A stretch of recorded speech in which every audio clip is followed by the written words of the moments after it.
Ang kwentong ito ay nangyari sa panahon ng COVID, year 2021, nakabalot man ng face shield at mask, ay may pinapayagan na rin na magbukas na establishmento, tulad ng SM. Sa SM City Butuan, ay nagtatrabaho si Brent sa isang kilalang clothing line.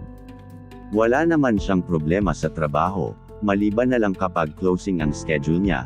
Sa panahong ito ay pahirapan ang pagsakay ng jeep. Kapag alas 10 na ng gabi, ay pasensya ka na lang, tanging mga habol-habol na lang ang pumapasada, mas malaki din ang singilan nito kumpara sa jeep. Ilang gabi na rin na naiinis si Brent dahil sa laki ng pamasahe, kumpara sa jeep ay 10 pesos lamang.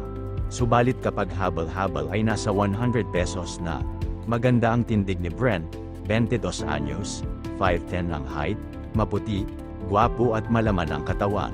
Sa katunayan, marami ang nagkakagusto sa kanyang kababaihan, subalit ang hindi alam ng lahat ay isang bisexual si Brent, discreet, patago, paminta. Ang mga naging karanasan ni Brent sa kapwa lalaki ay puro palihim, hindi rin siya pumapatol ng katrabaho upang makaiwas sa diskriminasyon. Hanggang isang gabi ay nahirapan siyang makasakay, dahil kailangan dalawa ang pasahero. Nagtataka siya dahil hindi naman ganun dati, halos kalahating oras na siya na nag-aabang. Umupo na lamang siya sa may gutter sa labas ng SM. Sa di inaasahan ay may pumorode sa tapat niya, isang habol-habol. Naka-shorts at t-shirt ang driver ngunit hindi niya mamukhaan double habol ahil ang visor lang ang nakabukas sa helmet. Inaya siya ng driver kung sasakay ba siya. Tumango siya at nagtanong sa pamasahe. 100 ang sinagot ng driver. Agad tumayo si Brent at akmang sasakay. Subalit kinausap pa siya ng driver. Papayag ang driver na 50 na lang ang pamasahe niya kapag gagawing suki na niya ito. Hindi sasakay sa iba si Brent kundi sa kanya lang. Natuwa naman ang binata dahil 50% ang natipid niya. Mula sa highway, ay papasok pa ng ilang metro upang makarating sa boarding house ng binata. Pagbaba niya ng motor ay inabot niya agad ang isang mga, naghubad rin ng helmet ang driver at sinabing 50 onga na lang ang bayad. Nagulat 50 onganit, natuwa na rin si Brent. Nagpakilala ang driver bilang si Justin, balingkinitan, maputi, 5'8 ang height at gwapo din. Animo'y may lahing Turkish ang hitsura ng 25 anyos na binata. Nagkapalitan sila ng numero ni Brent upang may contact sila sa isa't isa. Aminado sa sarili si Brent na nagka-crush agad siya dahil gwapo ang binata. Samantala, si Justin naman ay may ibang pakay kay Brent. Pakiramdam niya kasi ay hindi tuwid na lalaki si Brent. Gayunpaman, naging maayos ang transaksyon nila. Ilang gabi na rin na hinahatid ni Justin si Brent. At kapag day off niya ay naging chatmate na rin ang dalawa. Hindi mapigilan ni Brent na kiligin sa palitan nila ng messages, lalo na kapag sexual na ang kanilang topic. Pareho naman silang nag-iingat sa mga salita. At baka mabastusan o ma-offend ang isa man sa kanila, subalit talagang umiiral sa kanila ang makamundong bagay. Humantong na sila sa pag-video call at parehong pinapanood ang mga sarili, habang nagmamaryang palad. Kinabukasan ng gabi, medyo naiilang pa si Brent dahil sa ginawa nila kahapon. Parang barkada lang naman ang kanilang turingan at batian. Agad na rin umangkas si Brent sa motor. Habang nasa biyahe ay dumikit palalo si Brent kay Justin. Habang naramdaman naman ni Justin na tinitigasan na si Brent, napangiti na lamang ito at kinuha ang isang kamay ni Brent upang ipahipo sa kanyang harapan, hanggang sa nakarating na sila sa lugar. Dahil sa kanina pa binalot ng init ang mga katawan, ay walang atubili na sumama si Justin sa anyaya ni Brent na pumasok muna sa kwarto. Pagkasara ng pinto ay binuksan ni Brent ang ilaw, agad naman siyang hinawakan at niyakap ni Justin. Nagpalitan sila ng halik, hinubad na rin nila unti-unti ang mga damit.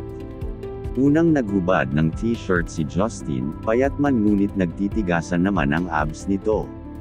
Marahan na ginalugad ng kamay ni Brent ang katawan ng binata habang naghahalikan. Ilang saglit pa ay hinubad ni Justin ang damit ni Brent. Malaman at maganda ang forma. Napahiga na sila sa kama habang may suot pang ibaba. Tila isang babae si Brent na niroromansa ng binata. Bumaba sa leeg si Justin at nilasap nito ang alindog ni Brent. Gumapang na rin ang dila niya sa nag-aabang na pases ng binata. Walang patid na kinain ni Justin ang pases ni Brent at naninigas na ito ng labis. Umabot na sa pusod si Justin at napahalingging na lamang sa sarap. Ilang saglit pa ay binuksan na ni Justin ang botones at zipper ng pantalon ni Brent. Inamoy at dinilaan ni Justin ang brief ng binata habang sobrang tigas na ng alaga ni Brent. Lumalaban na ito sa hawla at nais nang kumawala, tuluyan ng nahubad ang pantalon at tanging brief na kulay itim na lamang ang natira kay Brent. Binukaka ni Justin ang mga hita ng kasama at nag-umpisang dilaan mula hita patungo sa singit nito. Ginalugad ng dila ni Justin ang singit ni Brent. Matapos magsawa ang binata sa dalawang singit ni Brent, ay hinubad na nito ang brief. Nakalabas na sa wakas ang may 5 pulgadang alaga ni Brent, hindi man kahabaan pero napakataba naman nito, napakalinis din ng kapaligiran dahil araw-araw nag-shave ang binata. Buong-buo na nilamon ng dragon ang matabang buwan. Ilang minuto pa ay umahan mula sa pagsisid ang binata. Tumayo ito at naghubad na rin, agad humiga at si Brent naman ang magbibigay ligaya sa binata.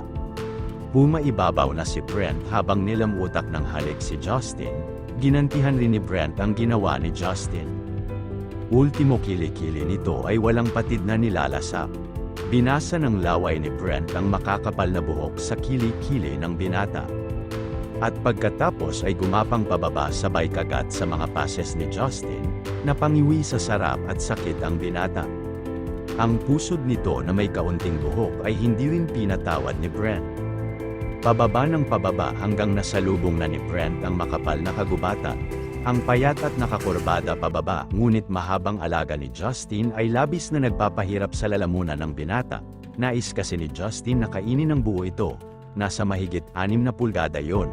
Unang beses nakatagpo si Brent na ganoon ang sukat, matapos ang halos 15 minutong paglalaro ng binata ay nakadama na ito ng pangangawit ng panga, kaya tumigil ito at humiga sa tabi ni Justin.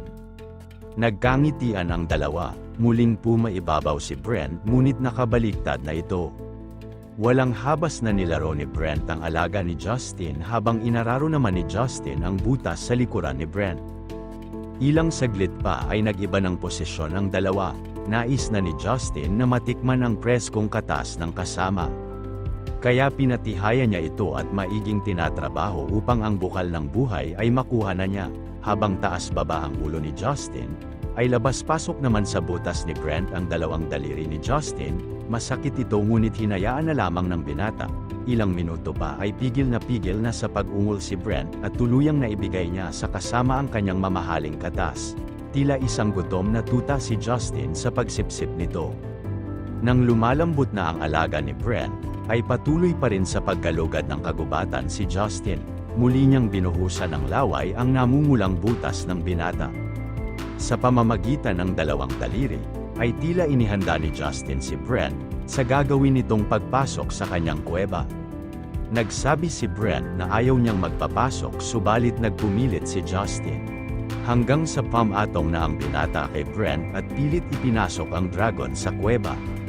Napayakap ng mahigpit si Brent sa binata habang iniinda ang matinding kirot ng tuluyang pumasok ang dragon sa kuweba.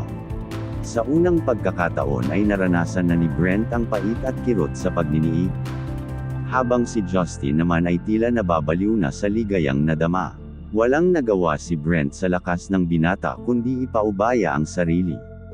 Isang malakas na bagyo ang humambalos kay Justin, hudyat ito na tuluyan ang naabot ni Justin ang langit ng tagumpay. Natapos ang dalawa, habang basang-basa ng pawis ang kama. Ilang sandali pa ay umuwi na si Justin. Yamakap at humulik pa ito kay Brent. Iniinda ni Brent ang kirot mula sa kanyang butas, pero di bale na, kung sa isang gwapo na katulad ni Justin ay willing si Brent na magpapasok muli sa kanyang kuweba. Nagdahilan na may lagnat si Brent upang lumiban sa trabaho, pero ang totoo ay hirap siyang maglakad dahil sa sugat na ginawa ni Justin sa kanya kagabi. Nag-chat na rin siya kay Justin at pinaalam na hindi siya makakapasok dahil sa kirot. Nang sumapit ang alas 9 ng gabi, ay may kumatok sa kanyang pinto. Pagbukas niya ay si Justin pala. Pagkasara ng pinto ay agad hinalikan ni Justin si Brent at dinala sa kama. Pinadapa niya si Brent at hinubad ang shorts at brief. Sa ikalawang pagkakataon ay muling sumiklab ang kirot sa kuweba ni Brent. Tanging pagkagat na lamang sa kumot ang nagawa niya. Habang nagpakasasa sa ligaya si Justy. Ang napakagwapo at pinapangarap ng mga kababaihan ay isa na palang, botomesa.